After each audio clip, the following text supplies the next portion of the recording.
Hello, team players!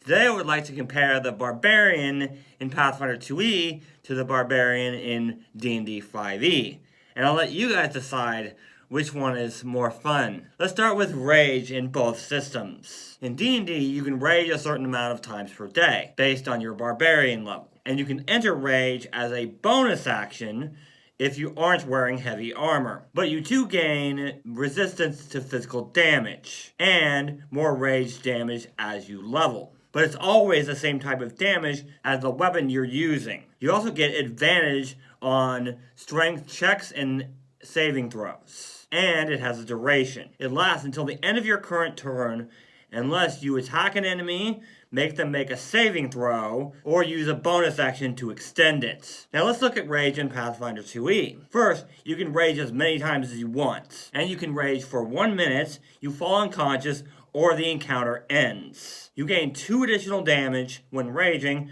plus more damage of a different type depending on your subclass, which in Pathfinder is called an instinct. Plus you gain temporary hit points. However, you can't use any concentrate actions unless they also have the rage trait, except the seek action. So no spells or intimidate actions while raging unless you have certain abilities. You can also enter rage as a free action when you roll initiative, regardless of what type of armor you're wearing. Although, barbarians are not trained in heavy armor, but they can be with the right feats. Whereas D&D barbarians really cannot and still use their abilities. But also, Pathfinder barbarians get their subclass at level 1, unlike D&D barbarians who have to wait until level 3. But I'll compare those later in this video. But the D&D 5e barbarian does get the weapon mastery abilities for some of their weapons, like the push ability of the Grey Club. However, in Pathfinder, weapons just have properties,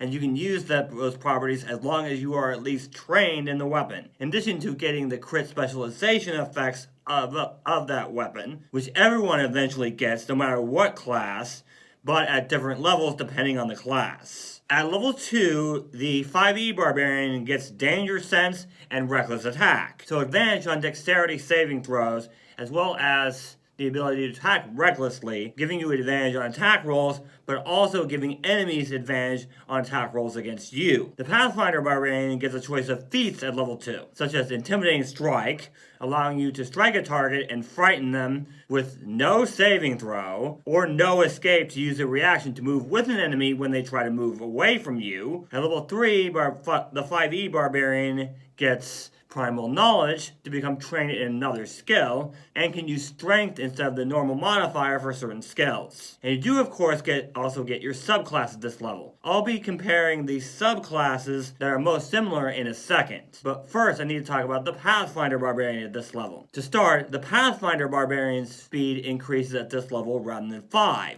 As the D&D 5e Barbarian does. Second, just like every other class in Pathfinder, you get a general feat, which could be something like toughness for more hit points. And like every other class, you also get a skill increase at this level, so you can become trained in an untrained skill, or expert in a trained skill. Unlike in D&D 5e, where you basically just have the skills to start with, and those go up.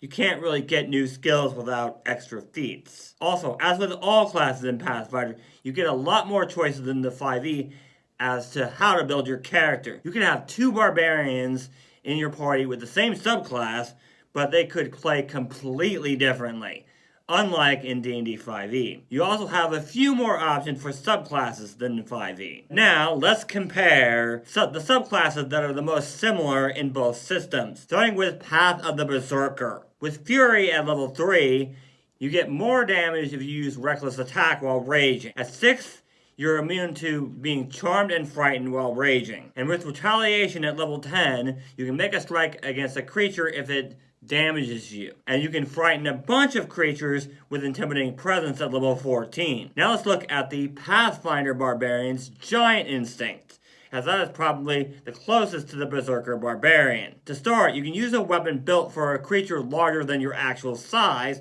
and get a damage boost while raging. This goes up at 7th and 15th level. This is in addition to the damage boost from weapon specialization and greater weapon specialization that most classes get. At 9th, you also gain resistance to bludgeoning damage and your choice of cold, electricity, or fire damage. You can also take certain feats based on your instincts, like giant stature at level 6 to increase your size to large and increase your reach by 5 feet, or Titan stature at level 12, which increases your size to huge and your reach by 10 feet. There are also abilities in Pathfinder that any barbarian can take to replicate things that only the Berserker barbarian can do in 5e. For example, Terrifying Howl is basically Intimidating Presence in 5e, and you can take that in Pathfinder at level 10. And while you do have to take Come and Get Me and wait until level 14, Vengeful Strike is basically Retaliation. And you can take Intimidating Strike if you want a single target version of Intimidating Presence with no saving throw. And you can take that at level 2. Now let's talk about Path of the Wild Heart. At level 3, you can cast Beast Sense and Speak with Animals, but only as rituals, meaning they're out of combat things. With Beast Sense, you can touch a willing beast and see through its eyes and use its other senses. And Speak with Animals is speak with animals. You can speak to animals. You also get Rage of the Wilds, allowing you to choose bear, eagle, or wolf. With bear, you get resistance to most damage. With eagle, you can both disengage and dash as bonus actions when you rage and during your rage. With wolf, your allies have advantage against enemies within 5 feet of you. At level 6, you get Aspects of the Wilds, which lets you choose one of the following animals and gain some of their powers. For ally, you get Dark Vision. For Panther, you get a Climb Speed. And for Salmon, you get a Swim Speed. At level 10, you can cast Commune with Nature, but again, only as a ritual, giving you knowledge of the natural area within 3 miles, 300 feet if you're underground. And finally, you get another animal aspect at level 14 whenever you rage. With the Falcon, you can fly if you aren't wearing armor. With Lion, when you rage, enemies within 5 feet of you have disadvantage to attack anyone other than you or another barbarian with this ability active. And with Ram, you can knock enemies prone with melee attacks while raging with no saving throw. The closest one to this one in Pathfinder is probably the Animal Instinct. When you pick up the Animal Instinct at level 1, you choose an animal from a rather long list and gain that animal's unarmed attacks while raging. However, you cannot use manufactured weapons while raging, so no Great Axe. But a lot of these animals' attacks do good damage, so you aren't really missing much. You do more rage damage as you level, and your rage damage is whatever type that your animal's unarmed attacks do, such as bludgeoning, piercing, or slashing damage. Some animals even get multiple types of attacks. At level 9, your raging resistance is piercing and slashing damage, no matter what animal you pick, not just the bear. There are also, of course, feats you can take with the Animal Instinct, such as Animal Skin, giving you an AC bonus that's stacked with magical increases, such as Mystic Armor, which is basically just mage armor, or Animalistic Brutality, which gives your unarmed attacks weapon traits beyond what the animal's normal attacks give you. There's also Awesome Blow, that replicates the Ram at level 14, but for any barbarian, not just the Animal Instinct. But the Animal Instinct can't fly without other abilities like the 5e barbarian can. However,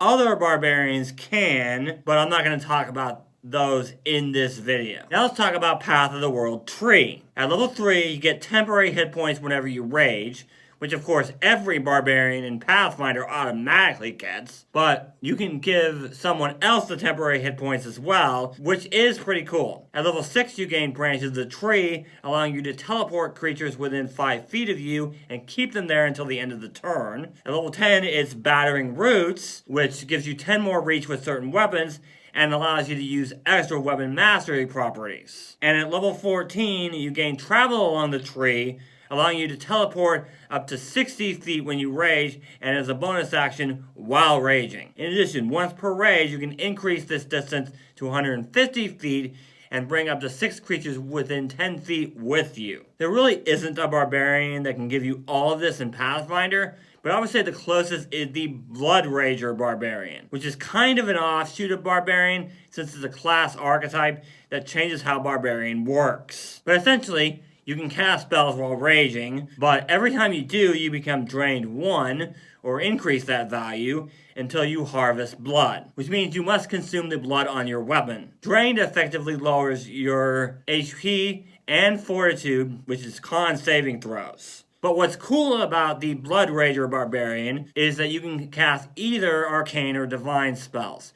So you can do a lot more than just tree stuff that the World Tree Barbarian can do in 5e. For example, you might be able to cast Fireball, or the heal spell instead of just giving someone temporary hit points. I don't know about you, but I think that's way cooler than just some tree abilities. And of course, the final subclass for D&D 5e is Path of the Zealot. So at level 3, you get Divine Fury for extra necrotic or radiant damage when raging, and you get Warrior of the Gods, allowing you to heal yourself for a bonus action. And at level 6, you gain Fanatical Focus, so you can reroll saving throws. And at level 10, with Zealot's Presence, you gain advantage on attack rolls to up to 10 allies within 60 feet until the start of your next turn. And finally, at level 14, when you rage, you gain the form of Divine Warrior. It gives you the following benefits: Flight, resistance to necrotic, radiant, and psychic damage, and the ability to revive creatures near you. Again, not really an instinct that gets you all this,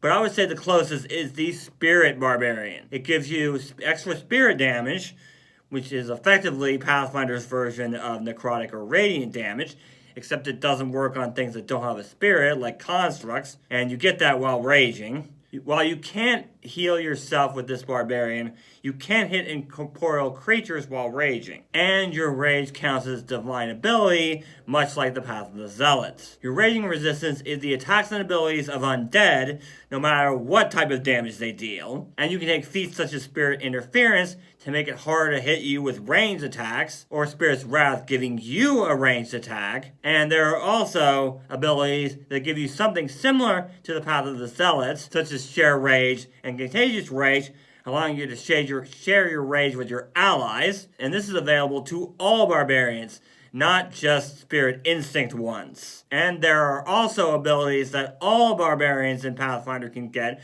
that the 5e barbarian wishes they had, such as Sudden Charge, allowing you to attack twice and move twice in a single turn at level 1. Or Furious Grab, allowing you to automatically grab a target after you hit them. That's available at level 12. And of course at level 4, the 5e barbarians get their ability score increased, increasing one ability score by 2, or 2 by 1 each, or one other feat. The Pathfinder Barbarian gets a feat at that level, but it's always a feat like Oversized Throw, which allows you to throw objects at enemies. At level 5, Barbarians get 2 attacks instead of 1, but the Pathfinder can do that at level 1, just with a penalty on their second and third attack. Yes, the Pathfinder Barbarian, just like every other class, can attack a third time from level 1, but I don't recommend it because you're going to take a huge penalty on that third attack, so you miss about 90% of the time. At level 5, Pathfinder Barbarians can actually get a bunch of things. 5th is a big level for most classes. They get to increase a skill from untrained to trained or trained to expert, just like at level 3. They also get a feat for the ancestry, which I'm not going to talk about here. Maybe I'm going to talk about that in a different type of video. They also get brutality, increasing the accuracy of their weapons beyond what they just get for leveling up, and giving them extra abilities whenever they critically hit with the weapons they are now an expert in, otherwise known as critical specialization. And finally, they get to increase 4 different attributes at this level. You heard right, 4. And they all increase by 1, not just 2 by 1 at the most. Although Pathfinder uses the modifiers, not the ability score. So if you want to use 5e logic, they technically increase by 2 each if you're using the ability scores. So, if you guys want to learn more about the Pathfinder Barbarian, I'll put a video up right here as soon as it's up. But in the meantime, if you guys want to learn why the Alchemist is more fun in Pathfinder, I got a video for that right here. And of course, make sure you check out the description below for other ways to support me as a creator. Thank you guys so much for watching, and remember, teamwork is vital. It helps us solve problems.